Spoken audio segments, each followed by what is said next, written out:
안녕하십니까, 책돌입니다. 오늘 소개해드릴 책은 마흔에 있는 비트겐슈타인입니다. 저자는 임재성, 출판사는 유노북스입니다. 그럼 바로 본문을 보도록 하겠습니다. 고독할 수 없다면 단단해질 수 없다. 이곳에서의 고독은 긴장과 함께하지만 동시에 하나의 축복이기도 합니다. 마흔은 누구에게나 고독한 시기입니다. 삶의 중턱에서 문득 누구도 내 마음을 완전히 이해하지 못하는 느낌이 짙어지죠. 관계는 여전하지만 마음은 점점 고립되고 혼자라는 자각이 깊어만 가죠.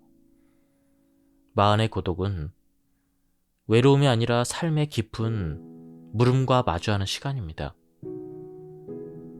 그것은 타인의 시선이 아닌 오직 자기 자신의 내면을 응시하며 스스로를 단련하는 고요한 훈련의 순간입니다.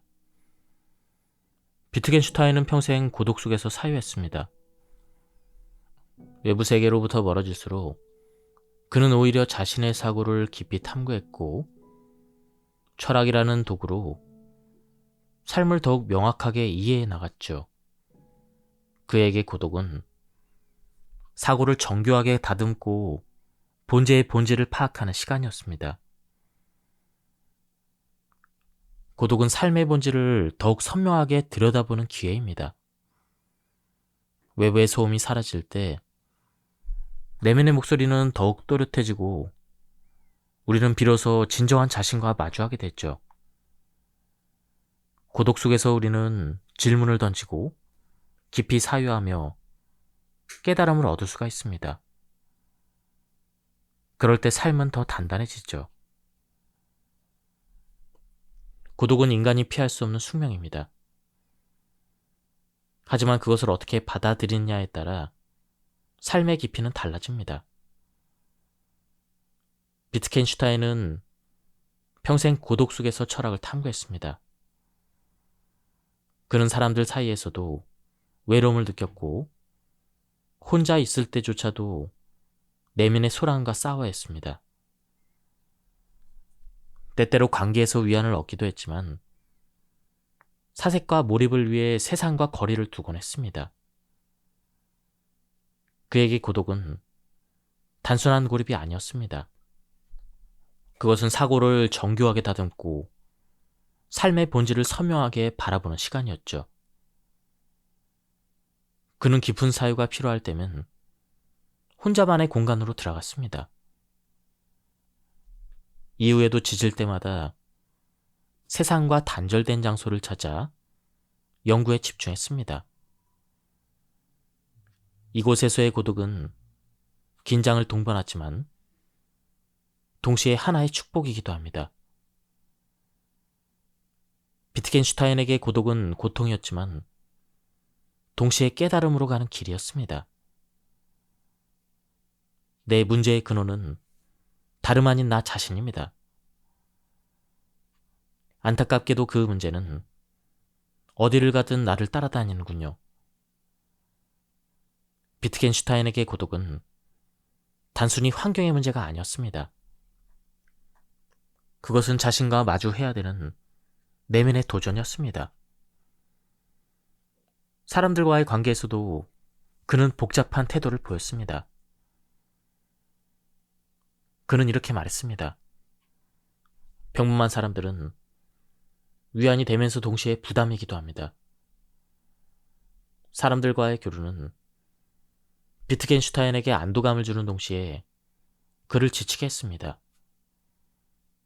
결국 그는 다시 혼자를 선택했습니다. 고독 속에서 자신을 들여다보고 깊은 사유를 가다듬기 위해서였죠. 비트겐슈타인의 삶을 관통하는 핵심은 깨달음이었습니다. 그리고 깨달음은 오직 깊은 사색과 고독 속에서 가능하다고 믿었죠. 1941년 그는 가이병원에서 일하며 극심한 육체적, 정신적 피로에 시달렸습니다. 그는 편지로 이렇게 말했습니다. 나는 대체로 외롭고 다가올 시간이 두렵다. 하지만 네가 행복하길 바라며 지금 가진 것들에 감사할 수 있길 기원한다. 비트겐슈타인은 철학자의 삶을 뒤로하고 보통 사람들 속으로 들어가려 했지만 그것이 진정한 위안을 주진 못했습니다. 결국 그는 철저하게 내면의 문제와 마주해야 했죠. 그렇게 인간은 고독을 피할 수 없다는 사실을 깨달았습니다. 환경을 바꾸거나 더 나은 조건을 찾는 것이 아니라 현재 자리에서 자신의 사고방식을 변화시키는 것이 핵심이었죠. 그는 제자에게 이런 편지를 썼습니다. 여기에는 대화를 나눌 사람이 없네. 장점이기도 하지만 한편으로는 아쉽지. 가끔은 진심 어린 우정을 느낄 누군가를 만나는 것도 좋은 일이야. 하지만 꼭 깊은 대화가 필요하진 않아. 때때로 미소를 주고받을 누군가가 있기만 해도 충분하지. 이 말은 고독에 대한 비트겐슈타인의 태도를 단적으로 보여줍니다.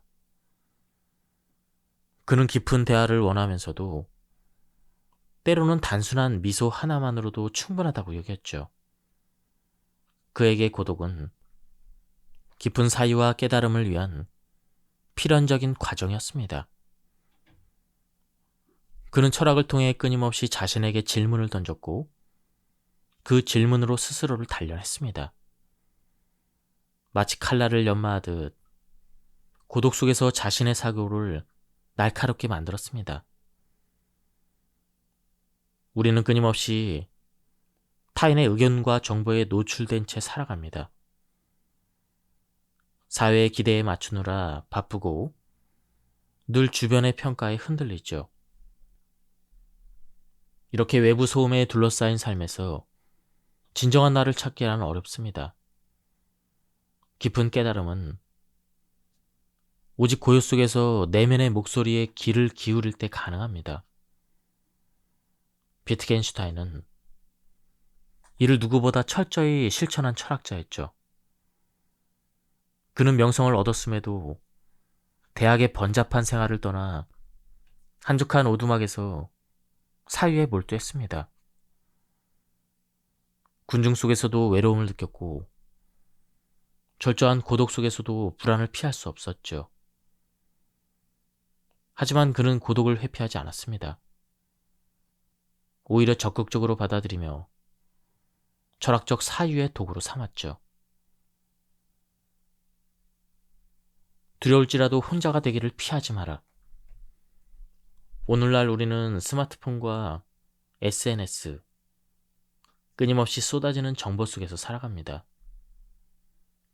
침묵조차 어색하게 느껴질 만큼 고독을 애써 피하려고 합니다. 하지만 외부의 소음에 묻혀 살다 보면 결국 자기 자신을 잃어버리게 됐죠. 타인의 기대와 기준에 따라 살아가는 삶은 결코 진정한 삶이 될 수 없기 때문입니다. 비트겐슈타인의 철학은 우리에게 중요한 교훈을 줍니다. 깊은 사유야말로 삶의 진정한 기쁨이라는 것이죠. 그는 이렇게 말했습니다. 내가 사유에서 느끼는 즐거움은 어쩌면 나 자신의 기묘한 삶에서 비롯된 것일지도 모른다. 이것이 과연 삶의 진정한 기쁨일까? 고독 속에서 사유하는 일은 결코 쉽지 않습니다. 익숙한 환경을 떠나 홀로 남게 되면 외면했던 질문들이 밀려오고 억눌렀던 감정들이 떠오릅니다. 하지만 바로 그 순간 우리는 깨닫게 되죠. 고독이란 스스로를 단련하는 과정이며 삶을 더욱 깊이 이해하는 여정이라는 것을. 그러니 고독을 두려워하지 마세요. 피하려고 할수록 더욱 외로워질 뿐입니다. 누구나 고독 속에서 흔들릴 수 있겠지만 그 과정 속에서 더 깊은 곳을 들여다볼 수가 있습니다. 고독 속에서 시간이 흐르다 보면 자신이 진정으로 원하는 것은 무엇인지, 무엇을 두려워하고 피하려 하는지를 마주할 수가 있습니다. 바로 그 순간이 새로운 통찰이 시작되는 지점이죠. 진리는 먼 곳에 있지 않으며 그것을 찾기 위해 특별한 여정을 떠날 필요는 없습니다. 우리가 지금 서 있는 자리에서 우리가 바라보는 방식만 바꿀 수 있다면 이미 우리 곁에 있던 진리를 발견할 수가 있습니다. 삶을 바라보는 태도를 바꾸는 순간 새로운 세계가 펼쳐지는 것이죠. 그렇다면 우리는 어떻게 이런 철학을 삶에 적용할 수 있을까요? 첫째, 해답을 찾지 말고 깊이 관찰하라. 마흔이 되면 인생의 문제는 더 이상 간단한 선택지가 아닙니다. 하지만 지금의 상황을 있는 그대로 더 명확히 바라보는 노력이 필요합니다. 익숙하다는 이유로 넘겨짓지 말고 눈앞의 삶에서 진짜 무엇이 중요한지를 새롭게 관찰해야 합니다. 둘째, 언어 습관을 점검해야 합니다. 마흔의 삶은 이미 굳어진 말투와 생각의 틀로 굴러가기 쉽죠.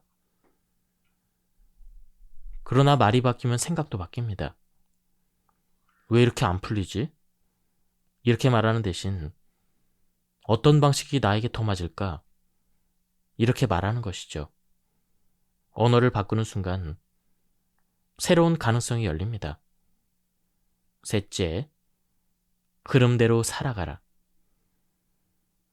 마흔의 우리는 늘 무언가를 해결하려고 애쓰지만 때로는 받아들이고 흘러가는 것이 더 지혜로운 선택이 될 수가 있습니다. 정답을 찾기보다는 지금 주어진 흐름 속에서 무엇을 배울 수 있을지를 생각해 보는 것이죠.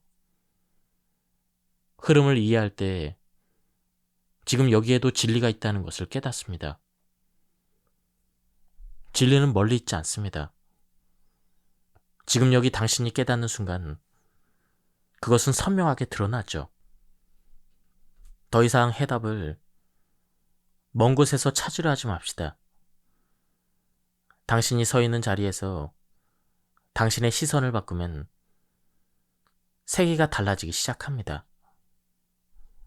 모든 중요한 것은 이미 당신 곁에 있죠.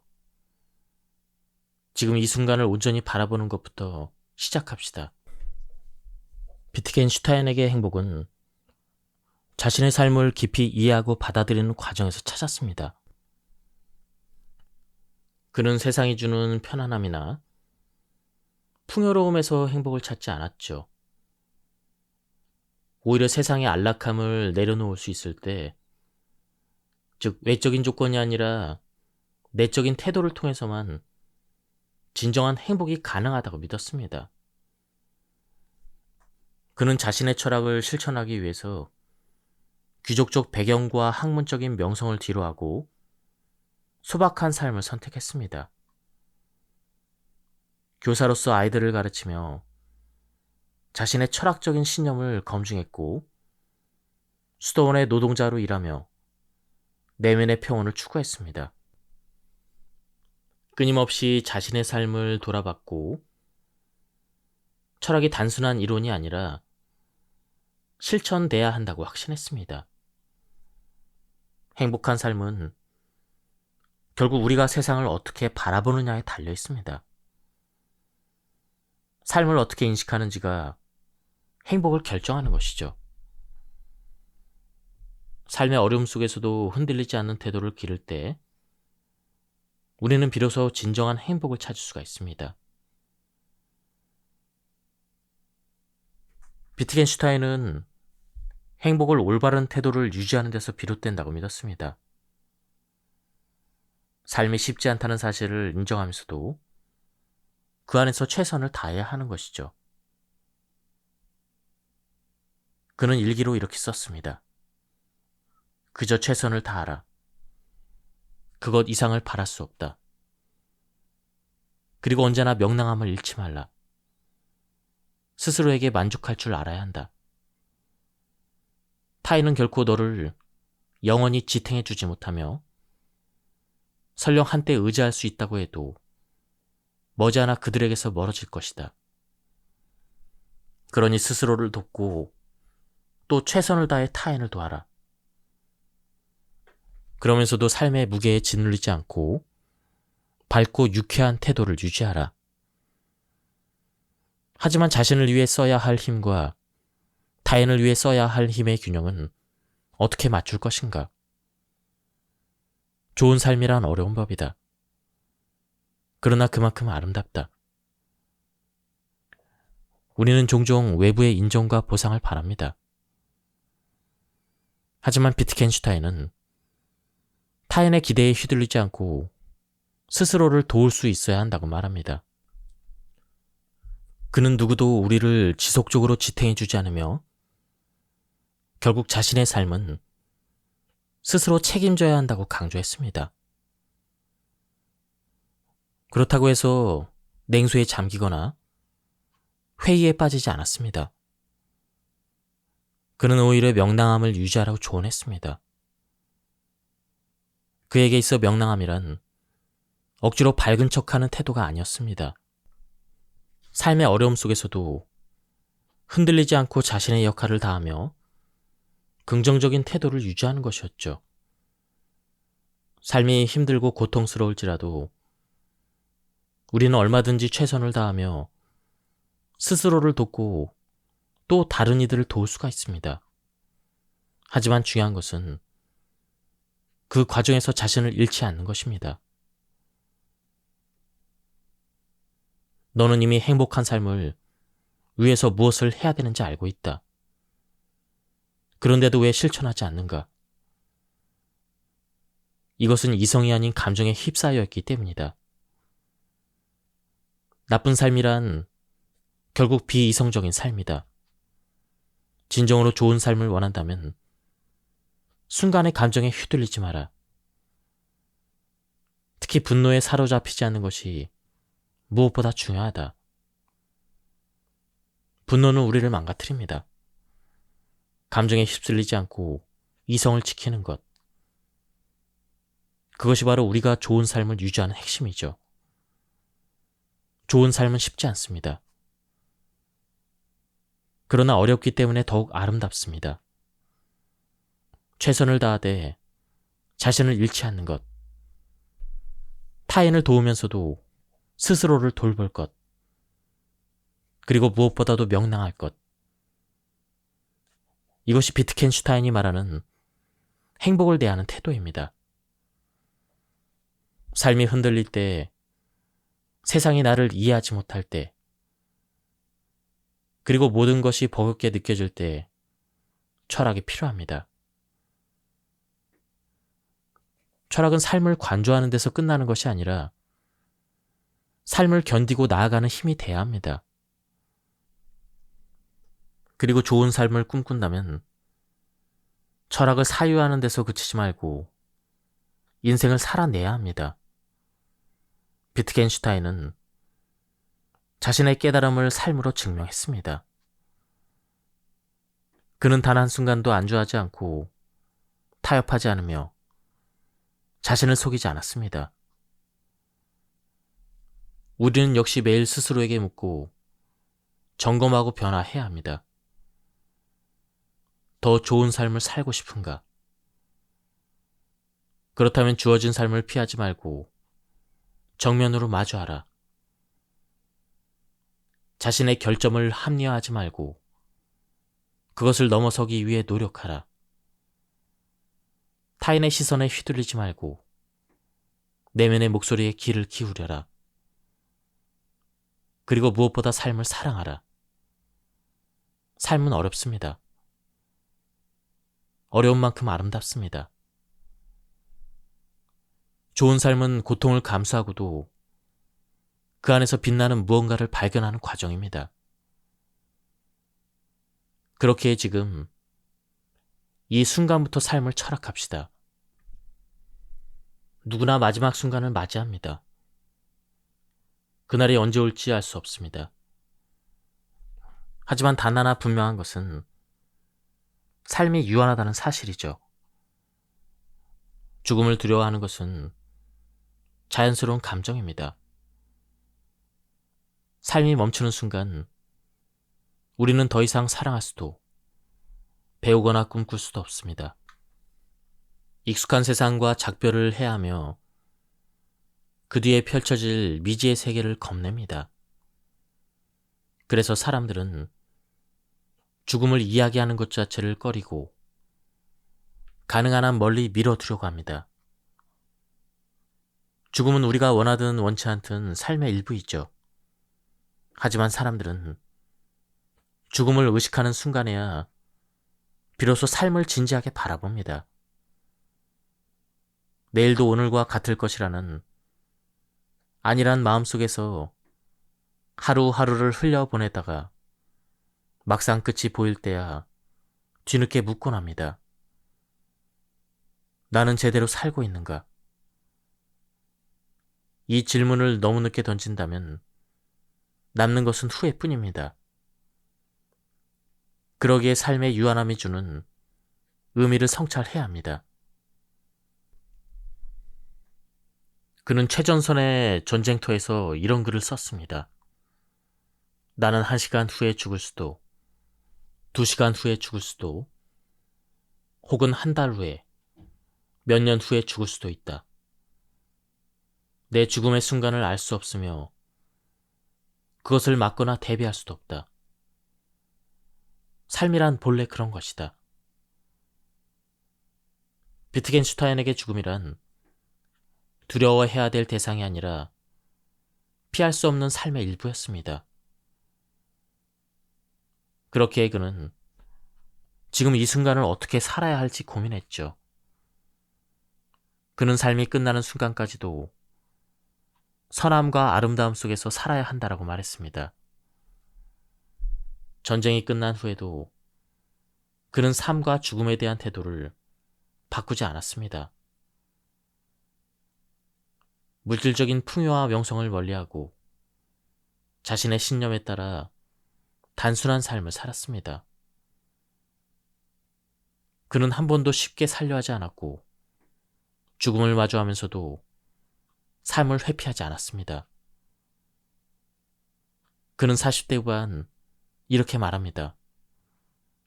훌륭한 죽음을 맞이할 수 있도록 삶을 온전히 살아야 한다. 그에게 죽음은 끝이 아니었습니다. 삶을 더욱 진실하게 만드는 그런 기준이었습니다. 좋은 삶이 곧 좋은 죽음을 만든다는 그의 철학은 사유가 아니라 온몸으로 실천한 자세였습니다. 죽음이 두렵지 않는 삶을 살아라. 죽음을 두려워한다는 것은 제대로 살아가지 못한 삶, 즉 불완전한 인생의 가장 분명한 증거이다.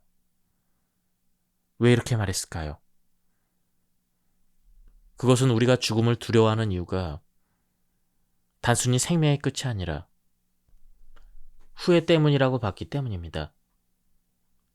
그는 철저히 자신의 신념에 따라 살았습니다. 불필요한 물질적인 풍요를 거부했고 명예도 바라지 않았습니다. 그는 본능적으로 자신이 진정으로 원하는 삶을 찾아서 움직였습니다. 그렇게 산다면 죽음을 두려워할 이유가 없다는 것이 그의 철학이었죠. 그렇다고 그가 죽음을 가볍게 여긴 것은 아니었습니다. 그는 언제나 죽음이 가까이 있다는 것을 의식했고 이에 대해서 깊이 사유했습니다. 자살은 언제나 비참한 선택임을 나는 알고 있다. 인간은 스스로 자신의 파멸을 결정할 수 없으며 자살을 진지하게 떠올려 본 사람이라면 누구나 그것이 결국 성급한 자기 방어에 불과하다는 것을 깨닫는다. 그는 오랜 우울 속에서도 자살을 선택하지 않았죠. 자살을 스스로에게서 도망치는 행위라고 봤기 때문입니다. 그는 삶이 고통스럽더라도 그것을 받아들이는 그리고 견디는 것이야말로 철학적인 태도라고 생각했습니다. 그는 60세에 전립선 암을 진단받았죠. 하지만 치료를 거부했습니다. 오히려 그는 이렇게 말했습니다. 의사에게 전립선암을 진단받았네. 정작 암에 걸렸다는 사실에는 조금도 놀라지 않았지만 치료 방법이 있다는 말에는 오히려 당황스러웠네. 왜냐하면 나는 더 이상 살고 싶지 않거든. 비트겐슈타인에게 죽음은 단순한 두려움이 아니라 자연스러운 과정이었습니다. 그는 자신의 생명이 다하는 순간을 받아들이며 마지막까지 철학자로 살았습니다. 숨을 거두기 이틀 전까지 사유하며 글을 썼습니다. 그리고 62세로 세상을 떠났습니다. 그가 남긴 철학적인 메시지는 단순했죠. 죽음을 피할 수 없다면 후회 없는 삶을 살아야 한다는 것입니다. 그는 죽음 앞에서도 흔들리지 않았죠. 그가 초인적인 용기를 가졌기 때문이 아니라 후회 없는 삶을 살았기 때문입니다. 죽음을 두려워하지 않는 삶이란 현재를 깊이 살아가는 삶입니다. 과거의 후회에 얽매이거나 불확실한 미래를 걱정하며 시간을 흘려보내지 않는 것이죠.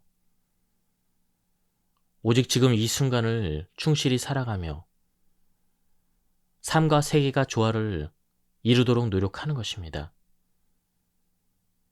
삶이 유한하다는 사실을 기억해야 합니다. 그러나 그 유한함을 두려워해서는 안 됩니다. 대신 삶을 더욱 충실하게 만드는 원동력으로 삼아야 합니다. 오늘을 진실하게 살아가면 더 이상 죽음을 두려워하지 않을 수가 있습니다. 신을 믿는다는 것은 곧 삶의 의미에 대한 질문을 깊이 이해하는 것입니다. 신을 믿는다는 것은 세상의 모든 사실만으로는 풀리지 않는 근본적인 문제가 여전히 남아있음을 깨닫는 것입니다. 신을 믿는다는 것은 삶이 우연이 아니라 그 안에 삶의 의미가 존재함을 보는 것입니다. 삶의 의미는 외부에서 주어지는 것이 아니라 우리가 삶을 바라보는 방식으로 형성됩니다. 무엇을 이뤘느냐 보다는 어떤 태도로 하루를 살아가고 있느냐가 더 중요합니다. 삶의 마지막에 이르러 후회하는 사람들이 가장 많이 하는 말이 있습니다. 좀 더 나답게 살 걸. 남의 눈치 보지 않고 내가 하고 싶은 걸 해볼 걸. 언젠가가 아니라 지금 행동했어야 하는데. 우리는 영원히 살 것처럼 미루고 중요하지 않은 것들에 시간을 빼앗깁니다. 하지만 인생은 기다려주지 않습니다. 의미 있는 삶을 살기 위해서는 지금 바로 이 순간부터 나다운 선택을 해야 합니다. 비트겐슈타인은 이를 누구보다 깊이 이해했던 철학자였습니다. 다음과 같은 기도문을 남겼습니다. 내가 더 깊이 사고할 수 있기를. 세상의 이치가 마침내 나에게 분명해지기를. 그렇지 않다면 시간을 연장하며 살아갈 필요가 없기를 신에게 기원합니다. 그는 지적으로 성장하지 못하고 사물의 본질이 끝내 명확해지지 않는다면 살아가는 것은 단순한 시간 연장에 불과하다고 생각했습니다. 그에게 중요한 것은 얼마나 오래 사는가가 아니라 어떤 깨달음 속에서 사는가였기 때문입니다. 사람들은 흔히 나는 나를 잘 안다고 생각합니다. 하지만 사회가 만든 틀 속에서 자신을 바라보는 경우가 많습니다. 내가 믿는 가치, 선택하는 방향, 살아가는 방식 등 우리가 당연시하는 것들이 정말 내 것이라고 할 수 있을까요? 비트겐슈타인은 이렇게 말합니다. 스스로를 속이지 말라. 자신의 행동과 감정을 섬세하게 살피고 내면의 소리에 조용히 귀를 기울이라. 진정한 답을 찾으려면 타인의 시선을 의식하지 말고 오롯이 자신의 마음에 물어야 합니다. 타인의 기대를 빌려 질문하지 말고 타인의 시선을 빌려 자신을 바라보지 말라. 자기 자신을 극복하지 못한 사람은 진리를 말할 수 없습니다. 그러나 그것은 지혜가 부족해서가 아니라 진리 속에서 살아가는 사람만이 진리를 말할 수가 있습니다. 지금까지 이 책에 대한 리뷰를 모두 마쳤습니다. 원래 이 책에서 감명 깊게 읽은 부분을 앞에 표시를 해두었었는데요. 뒷부분 내용이 좋아서 뒷부분에 있는 내용 위주로 설명하다 보니까 시간이 다 지나버렸습니다. 오늘은 여기까지만 하도록 하겠습니다. 한번 책을 구해서 읽어보실 것을 추천드립니다. 예, 여기서 리뷰를 마치도록 하겠습니다. 감사합니다.